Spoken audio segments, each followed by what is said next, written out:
Nous avons ainsi interrogé une quinzaine d'entreprises, dont bon nombre sont là ce matin, et je les remercie, nous les remercions. Et dans ces entreprises, nous avons interviewé une vingtaine de personnes, du PDG jusqu'au DRH, en passant par des fonctions opérationnelles. Alors notre étude a permis de faire ressortir un certain nombre de choses qu'on va détailler, mais surtout, ce sur quoi on veut insister ce matin, c'est les irritants. Alors Ariane, je crois que les irritants des femmes, on les a bien cernés. Oui, on les a bien cernés parce que les irritants de l'entreprise, bon, c'est quelque chose d'assez classique qu'on va vous raconter, mais les irritants des femmes, tout n'est pas quand même de la faute des entreprises. Et nous générons nos propres irritants. Et j'en ai sélectionné 3, assez classiques et sur lesquels on a du mal à agir parce qu'ils sont profondément ancrés en nous. Il y a d'abord ce beau sentiment de culpabilité à faire carrière, en plus de vivre l'aventure absolument merveilleuse de la maternité. Michel Ferbeuf, qui est une femme fine et profondément humaine, nous a donné ce petit témoignage que j'adore. C'est la brillante consultante de 27 ans qui va demander conseil à Michel en disant « J'ai 27 ans, est-ce que c'est le bon moment pour faire un bébé par rapport à ma carrière ?» Je trouve ça merveilleux, c'est délicieux. Alors, le deuxième irritant profond, c'est notre gêne parfois à assumer son style de leadership versus la reproduction qu'on pense qu'on attend de nous, de modèles masculins et de postures masculines. Moi, j'ai un patron absolument délicieux qui m'a dit « Ah, Ariane, c'est pas un problème, mais quand même, t'aimes pas le conflit ?» J'ai dit, ben non, j'aime pas le conflit.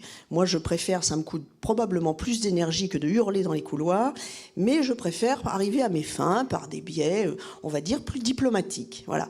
Mais le côté « je n'aime pas le conflit » avait l'air d'être un défaut pour mon patron. On s'en est expliqué, ça va beaucoup mieux depuis. Et puis le troisième irritant profond, qui est quand même bien ancré tout au fond, c'est le procès qu'on n'hésite pas à se faire soi-même vis-à-vis de sa légitimité et de sa capacité, en particulier avant une prise de poste ou avant une promotion, où quand même la première question qu'on se pose, c'est « est-ce que je vais être cap ?»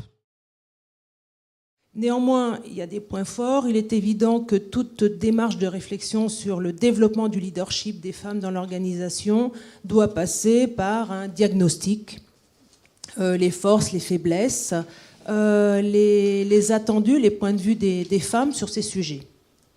Ensuite, il faut un plan d'action classique avec des KPI, des objectifs et un bon suivi avec l'implication du top management, du management intermédiaire et des hommes. Peut-être pas au niveau du diagnostic, on a bien retenu, mais au niveau de la mise en place. En tout cas, ce qui est ressorti vraiment très clairement, c'est qu'une démarche de ce type dans l'entreprise est une démarche de temps long. Dernière chose à rajouter, il y a un passage sur le leadership est-il sexué ? Bon, y a-t-il les fameuses qualités féminines, les qualités masculines ? C'est pas tellement le problème, on est devenu plus subtil avec le temps. En revanche, la manière qu'on a, nous les filles, de jongler, ou l'habitude qu'on a de jongler entre différentes vies et différents sujets, j'allais dire du plus futile au plus sérieux, nous donne une sérieuse chance dans l'organisation des entreprises qui aujourd'hui est beaucoup plus transversale, beaucoup plus horizontale, et donc c'est une chance sur laquelle il faut capitaliser pour compléter donc le panel des compétences dans les entreprises. On a quand même beaucoup de chance par rapport à nos ancêtres. Bon, les études, évidemment, nous sont ouvertes et de plus en plus, parce que de plus en plus, on dit « mais oui, les filles, soyez ingénieurs, soyez... » bon. Donc les études nous sont ouvertes, bien évidemment. Les portes de l'entreprise s'ouvrent, il ne faut quand même pas exagérer. Le plafond de verre s'est largement fissuré. Les conditions d'accession, là aussi, sont en amélioration. On s'occupe de nous. Il y a une prise de conscience sociétale, une prise de conscience entrepreneuriale. La vie est belle, l'avenir est radieux, la route est large. Il y a une petite sournoiserie, là, derrière, qui n'est pas très facile à gérer et qui n'est pas très facile à gérer pour les filles qui viennent derrière nous, qui sont des filles de femmes qui ont travaillé et qui se sont battues pour leur boulot, qui ont parfois été mal traitées ou maltraitées, qui ont à la fois envie de réussir, mais pas forcément envie d'avoir la vie de leur mère, qui n'a pas forcément eu le temps d'eux. Et elles sont partagées entre l'ascension qu'elles ont eue, les chances qu'elles ont eues, les portes qui se sont ouvertes, et puis ce petit mouvement sournois.